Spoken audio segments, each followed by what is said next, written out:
Tuhan, terima kasih untuk malam hari ini kami boleh ada dalam persekutuan ini, dan sekarang kami juga mau belajar firman-Mu. Mari Tuhan, berikanlah akal budi pikiran hati yang baik bagi kami, supaya hati kami terbuka pada firman, pikiran hati, dan menyambut kebenaran-Mu dalam hati kami dan melakukannya dalam hidup kami. Terima kasih Tuhan. Mari Tuhan pimpin serta kami dari awal sampai akhir. Tolong hamba-Mu dalam menyampaikan supaya kebenaran firman yang dinyatakan bagi kami. Dalam nama Yesus kami berdoa. Amin.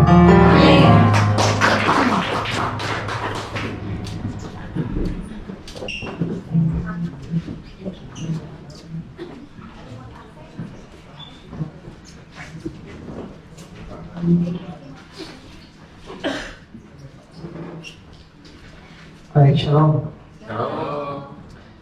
Baik, terima kasih untuk kesempatan ini bisa hadir di tengah saudara untuk pertama kalinya. Dan kita akan belajar firman Tuhan. Saya punya berapa menit dulu? 100 menit, Pak. Punya berapa menit untuk menyampaikan? 3 jam juga boleh. Iya, 3 jam juga boleh.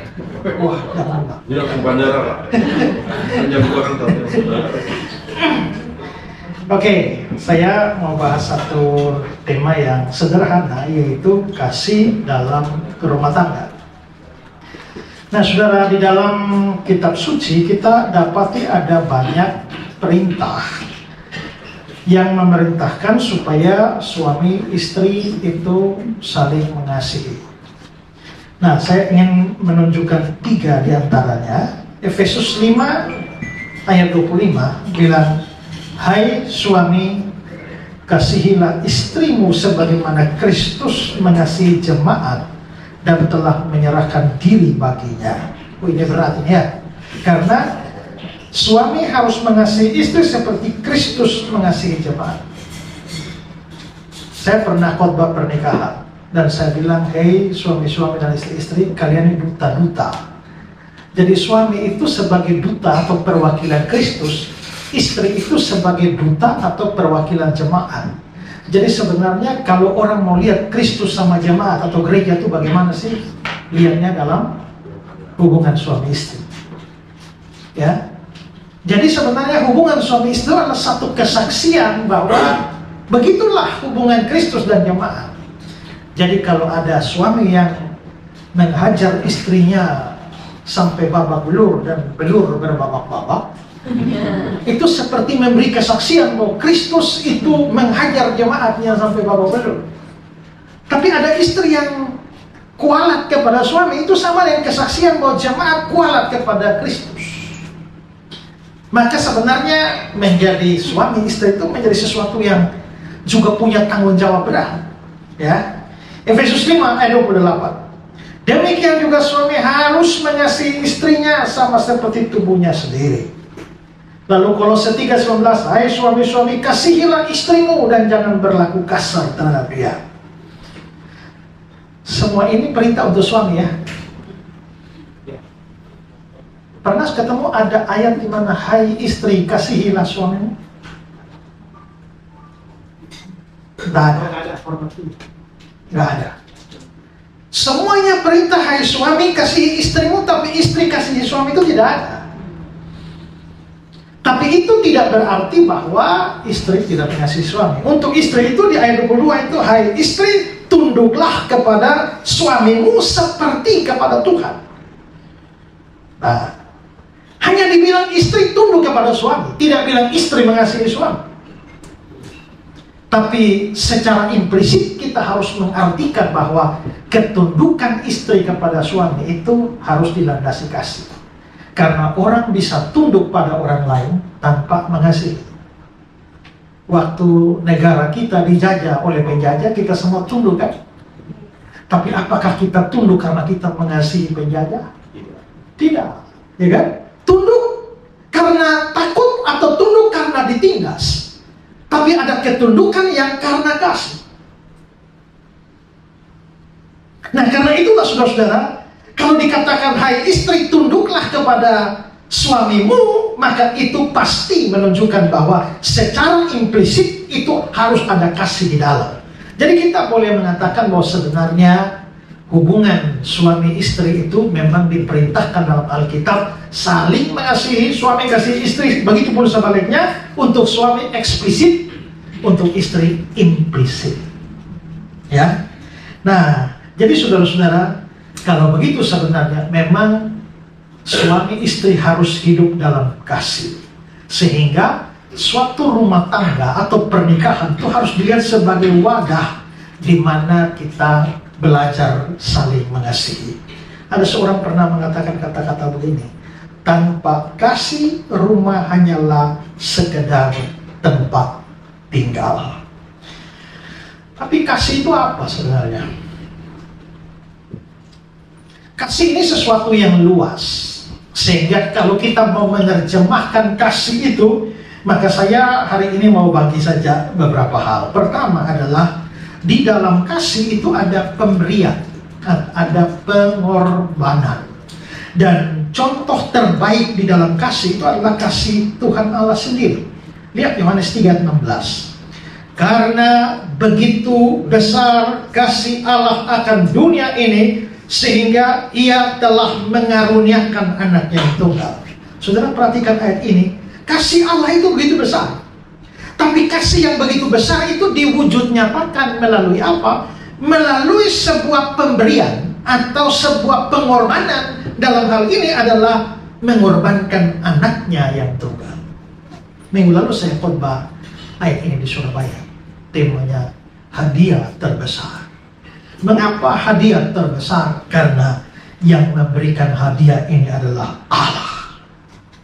Ya, karena begitu besar kasih Allah, yang memberikan itu pribadi terbesar. Tapi yang kedua, itu menjadi terbesar karena pemberian itu diberikan dengan motivasi terbesar. Dan motivasi itu adalah kasih. Karena orang bisa memberi tanpa mengasihi.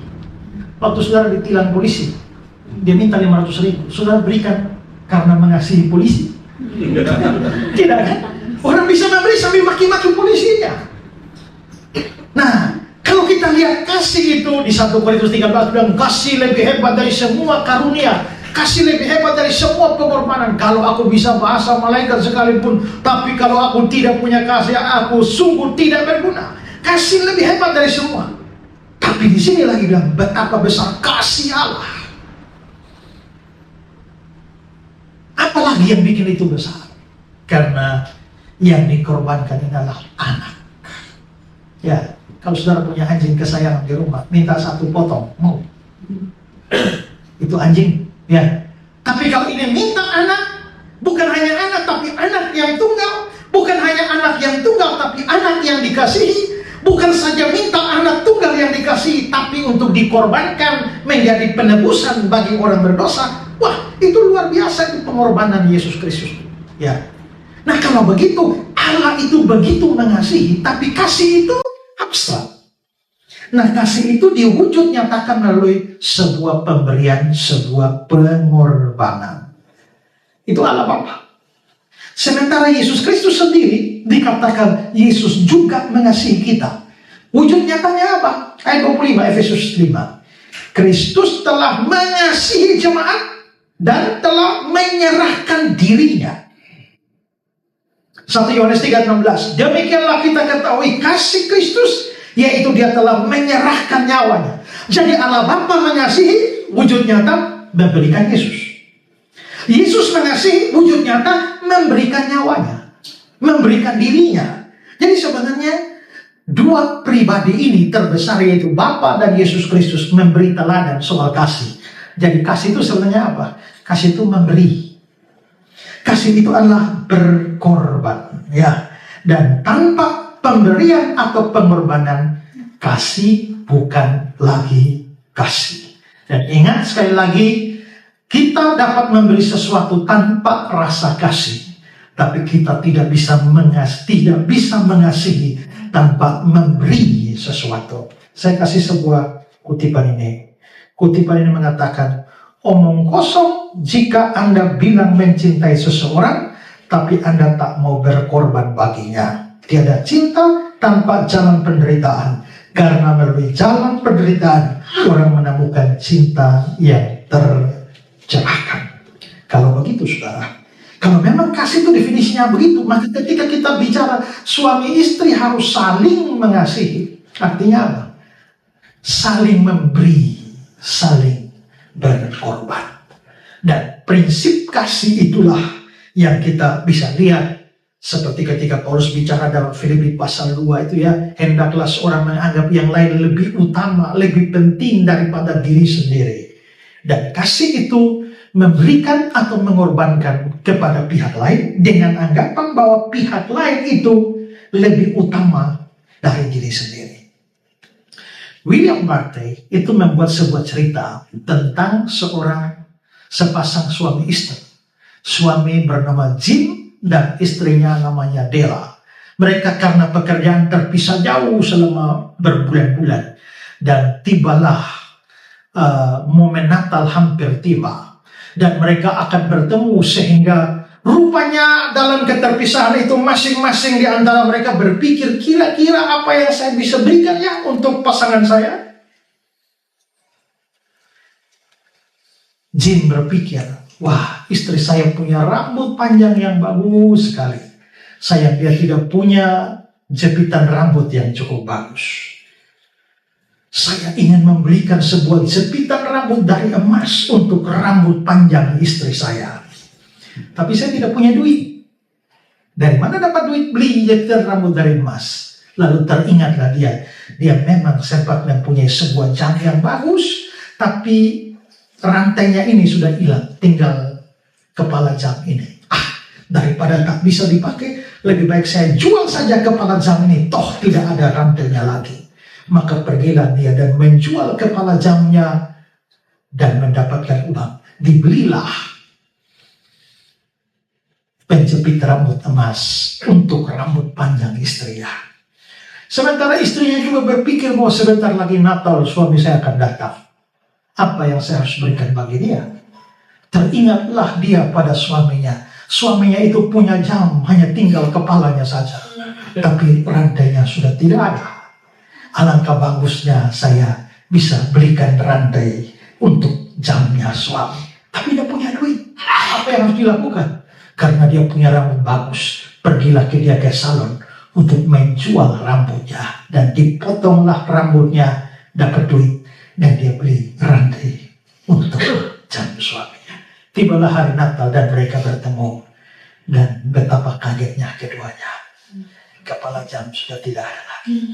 Dan rambut panjang sudah tidak ada lagi. Semua pembelian tidak berguna. Tapi sesuatu nilai yang besar ada di sana. Yaitu apa? Kasih itu selalu memikirkan yang terbaik. Dan menjadikan pihak yang dikasihi. Ya, itu sebagai seseorang atau sesuatu yang jauh lebih penting. Dan karenanya melibatkan di dalamnya pemberian dan pengorbanan.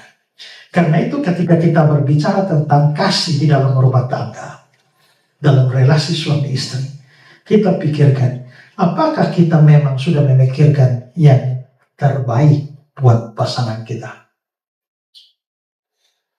Mungkin untuk pernikahan yang baru 1-2 bulan, ya. Tapi bagaimana sudah bertahun-tahun, ya, sudah sangat senior, apakah hal semacam itu masih ada?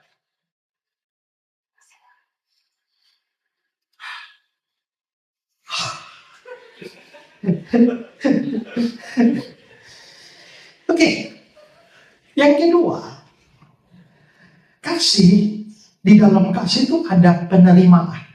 Pertama ada pengorbanan dan pemberian. Tapi yang kedua ada penerimaan.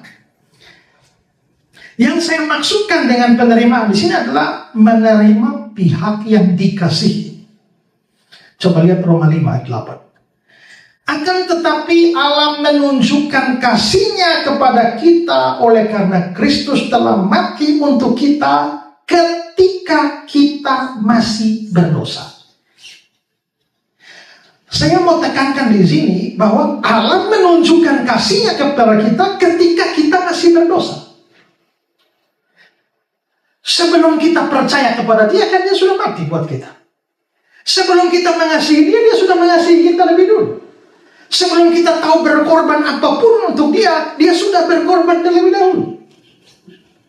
Sehingga pada waktu dia berkorban buat kita dan dia mengasihi kita, kita ada sebagai pihak yang tidak layak dikasihi. Tapi walaupun kita pihak yang tidak layak dikasihi, ternyata Allah mau mengasihi. Dia mau menerima. Kalau begitu kita dapati prinsip di sini bahwa memang kasih itu harus ada penerima. Ya. Lukas 15 ayat 2. Dia menerima orang-orang berdosa dan makan bersama-sama dengan mereka. Ini protes ahli-ahli Taurat orang Yahudi kepada Yesus karena kelihatannya Yesus itu bergaul dengan orang-orang seperti pemungut cukai, ya, sampah masyarakat, ya, orang-orang sundal dan sebagainya, orang-orang miskin. Dia menerima orang-orang berdosa dan makan dengan mereka. Gara-gara tanggapan orang Yahudi beginilah Yesus membuat di dalam Lukas pasal 15. Lukas 15 itu terkenal sebagai pasal hilang. Kenapa pasal hilang? Karena sepanjang pasal 15 muncul sejumlah perumpamaan dan perumpamaannya tentang hilang. Domba yang hilang, anak yang hilang, dirham yang hilang. 3 perumpamaan hilang itu hanya mau menyatakan satu hal, yaitu itulah tanggapan terhadap orang Yahudi yang protes. Mengapa Yesus mau terima orang-orang berdosa? Nah, maka di sini kita dapati konsep bahwa memang kasih itu adalah bersifat penerimaan. Tentu kita tidak boleh tetap hidup dalam dosa. Tapi tekanan dalam ayat ini adalah bahwa kondisi kita yang begitu buruk secara rohani tidak membuat Allah membuang kita. Ya, tapi dia menerima kita. Jadi kita bisa menarik prinsip kasih di sana, yaitu bahwa di dalam kasih ada penerimaan seorang terhadap yang lain. Dan itu prinsip umum, bukan hanya suami istri. Roma 15 ayat 7. Sebab itu, terimalah satu akan yang lain, sama seperti Kristus juga telah menerima kita. Jadi rupanya teladan Kristus yang menerima kita, karena dasar kasih itu harus menjadi dasar hidup Kristiani, bahwa kita semua harus saling menerima karena kasih. Nah, kalau ini dibawa dalam relasi suami istri, maka disinilah kita melihat prinsip harus saling menerima. Di dalam kasih ada penerimaan. Pada waktu kita masuk di dalam relasi hubungan pernikahan, ada banyak hal yang kita temui dari pasangan kita yang tidak pernah nampak pada saat pacaran. Segala macam kejelekannya itu menjadi kelihatan. Dan disitulah ujian apakah kita bisa menerima itu atau tidak. Saya membaca satu tulisan bilang begini, suami yang baik itu, next, suami yang baik itu yang bagaimana? Pertama, tidak suka marah. 2, tidak kasar.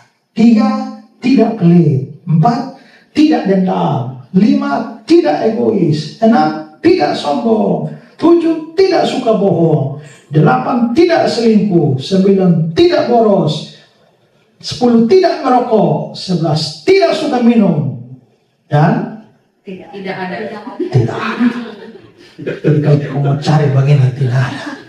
Mungkin dia tidak suka marah, tapi pelit. Mungkin dia tidak pelit, tapi sombong. Mungkin dia tidak sombong, tapi suka bohong. Mungkin dia tidak bohong, tapi dia selingkuh. Mungkin tidak selingkuh, tapi suka minum. Mencari daftar semacam ini sampai Tuhan Yesus datang kembali, kita tidak dapat. Kalau begitu kita harus melihat bahwa ternyata suami saya ini dia hanya memenuhi 1 nomor saja, ya, atau 2 nomor, tapi paling banyak itu tidak ada. Ya, seorang laki-laki dan perempuan masuk ke dalam pernikahan setelah mereka menjalani hidup 20-30 tahun sendirian dalam lingkungannya. Bapak hidup dan bertumbuh di dalam keluarga Bapak 20-30 tahun dengan segala macam latar belakang. Demikian juga ibu. Dan tiba-tiba 2 orang ini bertemu. dan bisa kaget.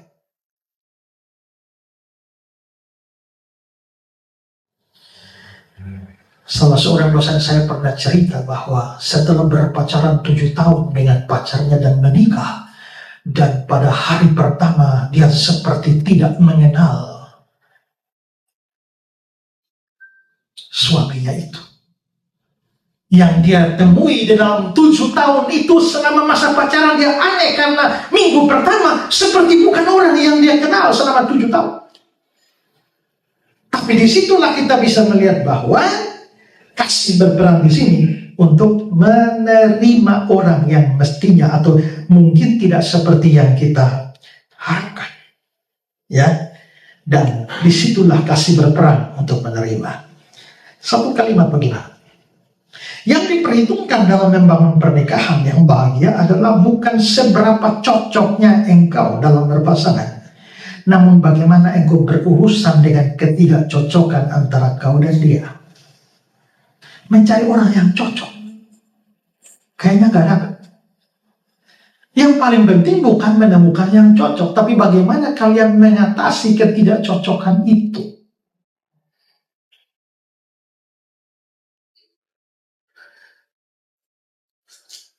Suatu saat ada teman yang mengajak saya dan istri untuk mengikuti semacam camp suami istri. Saya sudah lupa nama acaranya itu apa. Ada satu session di mana istri-istri dipisahkan sendiri dan suami-suami dipisahkan sendiri. Lalu kita diberikan catatan untuk menjawab, ya, menurut kamu bagaimana cara kamu mencintai istrimu?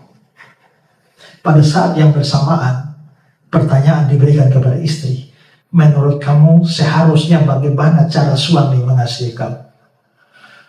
Saya mikir dan bilang, saya tulis, saya kira dia akan merasa dicintai kalau saya pulang dari mana-mana bawa oleh-oleh. Setelah dikumpulkan dengan jawaban istri saya, dia bilang, saya akan merasa dicintai kalau dia kemana-mana ajak saya. Jadi saya bawa oleh-oleh, saya pikir dia akan merasa dicintai. Padahal dia tidak merasa dicintai hanya gara-gara bawa oleh-oleh.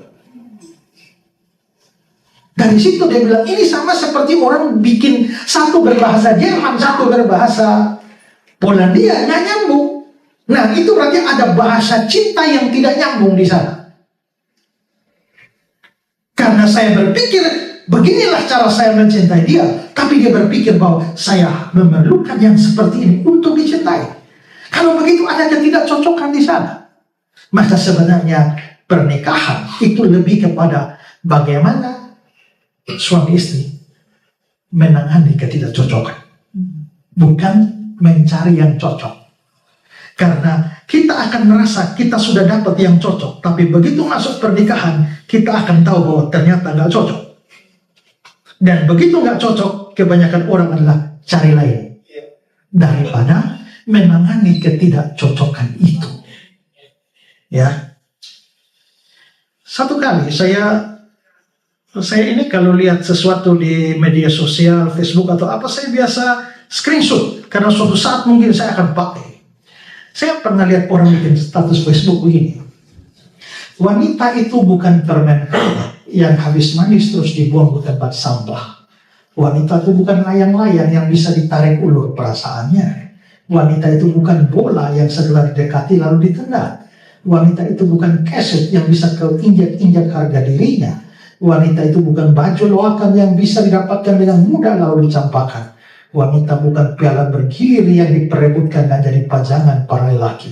Tapi lelaki juga bukan mesin ATM yang bisa kapanpun kau ambil uangnya lalu kau pergi meninggalkannya.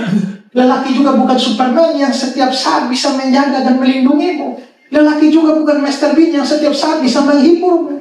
Lelaki juga bukan Doraemon yang punya kantong dan pintu ajaib mewujudkan semua keinginanmu. Lelaki juga bukan gadget yang dipilih karena kelengkapan fitur dan mereknya. Jadi pria, hargailah wanita pilihan yang baik. Wanita, terimalah lelaki pilihan apa adanya. Belajar saling memahami, melengkapi, menguatkan, dan jangan saling menyakiti. Ya. Nah sekarang Selama kita menjalani kehidupan pernikahan, kenapa kita banyak cekcok ya? Kenapa kita banyak berselisih? Karena ketidakcocokan dengan ini dan ini dan ini kan? Nah, kalau kita berpikir bahwa cerai bukan lagi opsi, maka memilih berkelahi setiap hari atau menangani ketidakcocokan itu. Ya. Nah, disinilah memang butuh kerendahan hati dan penyangkalan diri dan melepaskan ego kita. Kasih itu penerimaan. Saya kira, ya,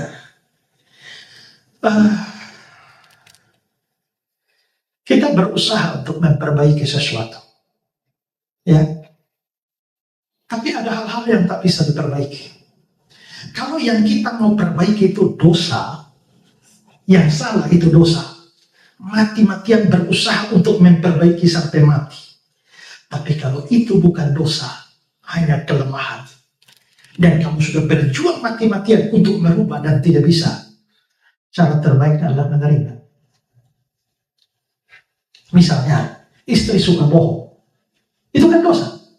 Maka jangan pernah tolerir apapun, selalu berjuang supaya berhenti bohong. Tapi kalau istri takut cica, itu kan bukan dosa. Ya kan? Biar tidak masuk akal bagaimanapun juga, dan kamu sudah berusaha bikin dia berani pada cica, tapi tetap tidak bisa juga dia menerima itu.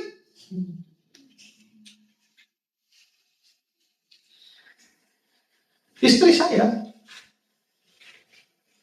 tidak bisa kemana-mana naik pesawat tanpa saya. Jadi kalau mau ketemu di Jakarta pun, saya dari Sulawesi, saya sudah naik pesawat dari Kupang, turun di sini, turun di bandara, saya sudah ada. Dan nggak bisa, saya mesti pulang Kupang, jemput dulu baru datang Jakarta. Nah itu kan bikin dongkol itu. Ya, berapa duit yang harus habis, bolak-balik dan waktu dan tenaga. Siapa sih yang kamu takutkan? Ya, turun tinggal ikut orang, beres. Tapi tetap tidak bisa juga. Tapi kan takut naik pesawat itu kan bukan dosa ya. Kalau saya sudah berjuang untuk itu dan tidak bisa, ya sudah. Terimalah hal itu sebagai bagian dari hidup. Ya, coba pikirkan kelemahan pasanganmu itu apa. Kalau itu berdosa, harus berjuang terus dan tidak boleh berhenti. Tapi kalau itu bukan dosa, sudah berjuang maksimal, ya sudah. Terima. Karena di dalam kasih ada penerimaan. Sama seperti kalau Tuhan itu mengasihi kita, itu panjang sabarnya luar biasa ya. Hari ini kita nakal, besok nakal lagi. Ya. Makanya saya suka lagu, entah berapa kali daku berialah padamu Tuhan, mengapa setiamu ya Tuhan tetap kepadaku. Ya. Di dalam kasih ada pengorbanan, di dalam kasih ada penerimaan. Ketiga, di dalam kasih ada penyampunan. Karena Allah mengasihi kita, maka Dia mau mengampuni kita. Dan Paulus memberikan nasihat kepada orang percaya untuk hidup dalam kasih, dan di dalamnya ada kerelaan mengampuni. Efesus 4:32. Tapi hendaklah kamu ramah seorang terhadap yang lain, penuh kasih mesra, penuh kasih dan saling mengampuni, sebagaimana Allah dalam Kristus telah mengampuni kamu. Jadi kasih itu dihubungkan dengan pengampunan. Lihat Kolose 3. Ampunilah seorang akan yang lain apabila yang seorang menaruh dendam terhadap yang lain, dan di atas semua kenakanlah kasih. Di atas ayat 13, ampuni seorang akan lain. Ayat di bawah, kenakanlah kasih. Berarti memang kasih dan pengampunan itu ada hubungan erat. Maka tidak bisa dikatakan mengasihi tapi tidak mengampuni. Seorang yang punya kasih pasti mau mengampuni orang yang bersalah kepadanya. Sementara orang yang menyimpan amarah, dendam dan kebencian tidak mau mengampuni, tidak bisa dikatakan mengasihi. Tidak ada pernikahan yang tanpa konflik. Ya. konflik macam-macam. Suami, istri, suami. Belum lagi kalau ditambah dengan faktor anak, faktor orang tua, faktor mertua, dan lain sebagainya. Itu bikin banyak konflik. Ya. Sampai orang bilang manusia paling bahagia di dunia itu adalah Adam. Kenapa? Gak punya mertua. Kalaupun Allah mau dianggap mertua, itu mertua terbaik gitu.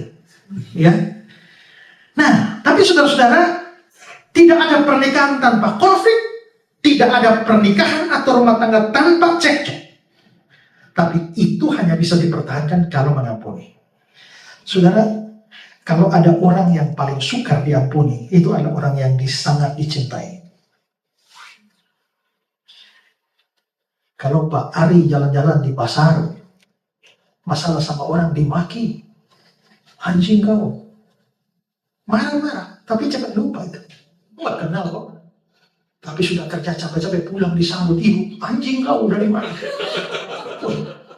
Itu masalahnya panjang itu. Kenapa? Kan sama-sama bilang anjing. Tapi kenapa respon berbeda? Karena yang ini dicintai itu tidak dikenal. Semakin kita mencintai lebih dalam seseorang, potensi disakiti itu lebih besar. Itu lebih besar.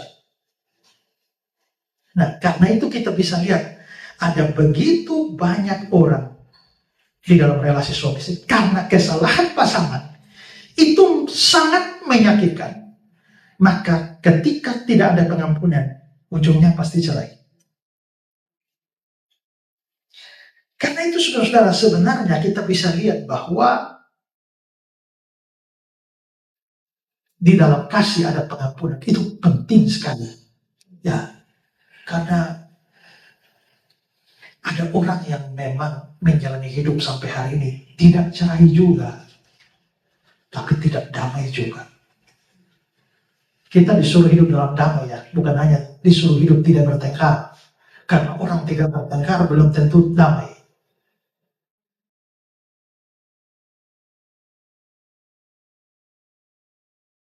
Kita dengan negara lain mungkin tidak perang, tapi juga tidak damai. Hanya kasih yang di dalamnya ada pengampunan yang bisa membuat kita terus berada dengan pasangan kita untuk mewujudkan janji pada waktu kita menikah sampai mau memisahkan.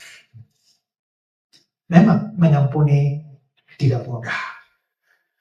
Tapi ingatlah teladan kita Tuhan Yesus, bahwa dia dalam tanda petik dikhianati, dirugikan dan disakiti justru oleh orang-orang dekat. Ketika Petrus murid yang dikasihi menyangkal dia, ketika orang-orang terdekat hilang pada saat dia di dalam masa penderitaan.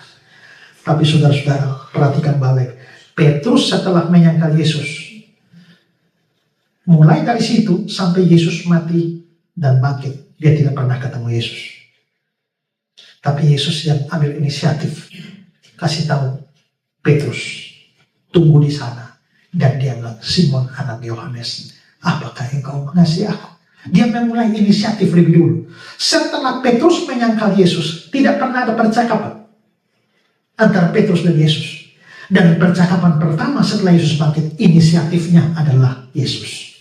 Simon anak Yohanes, apakah engkau mengasihi aku?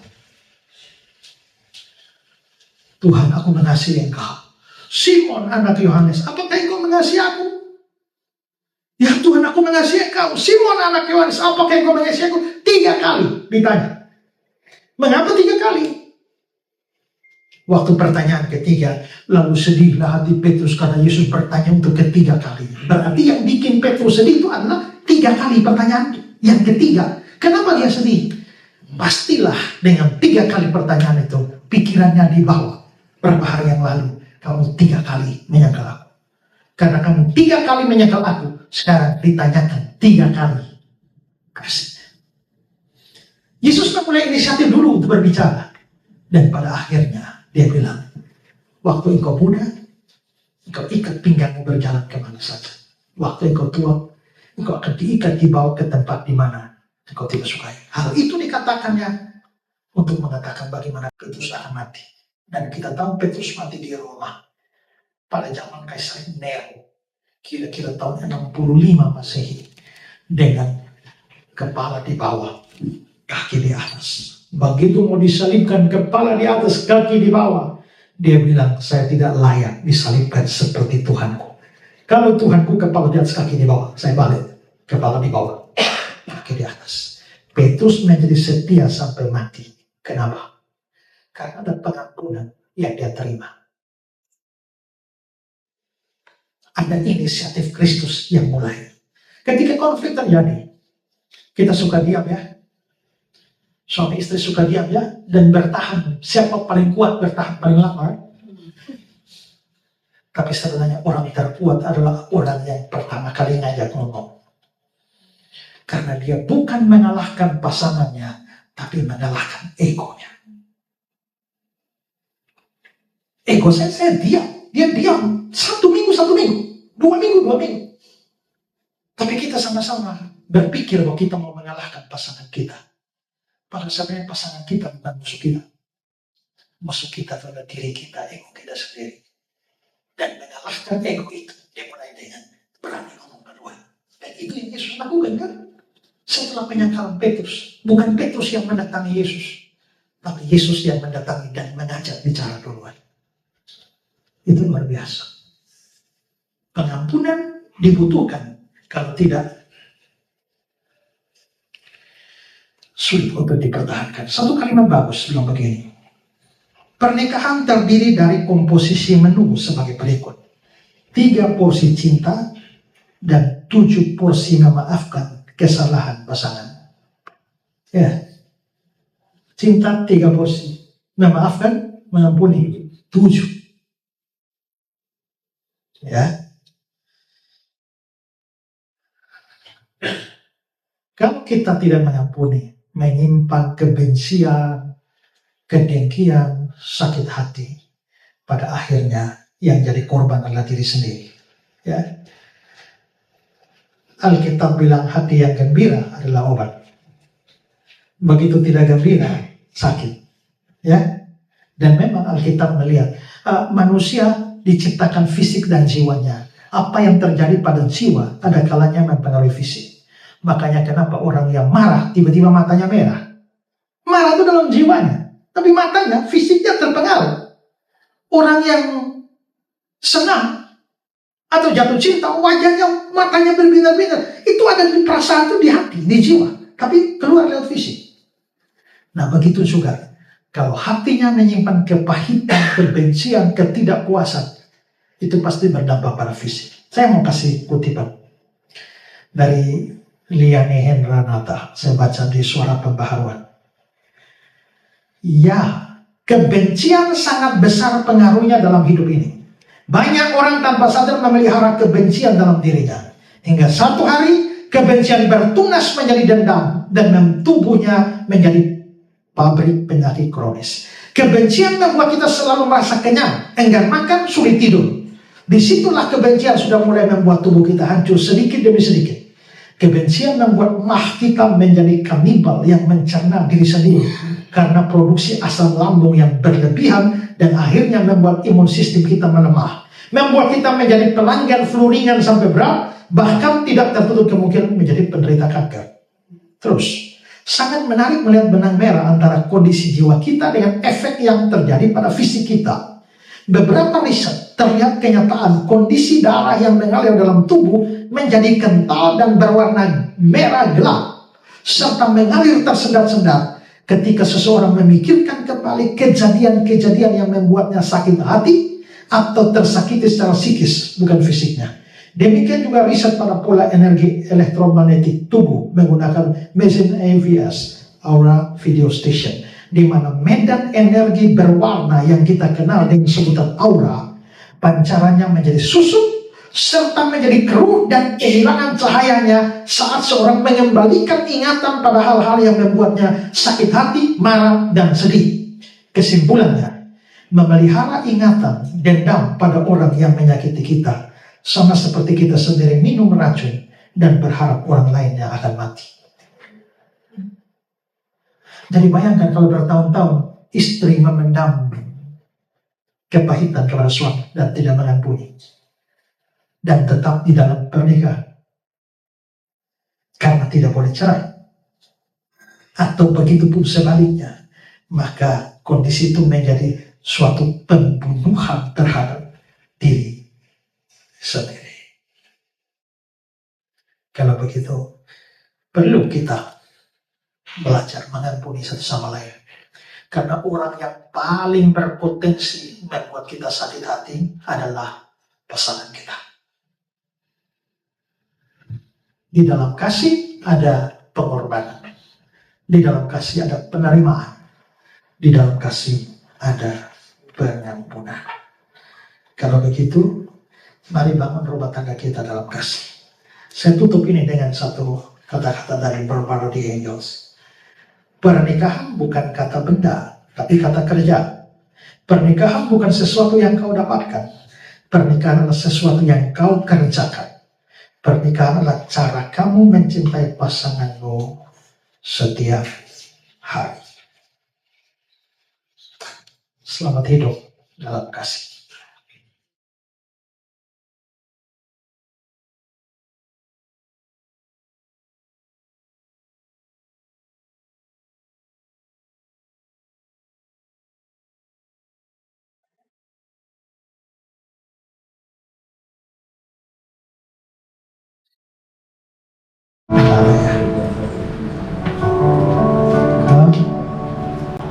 Kasih pasti mengalir.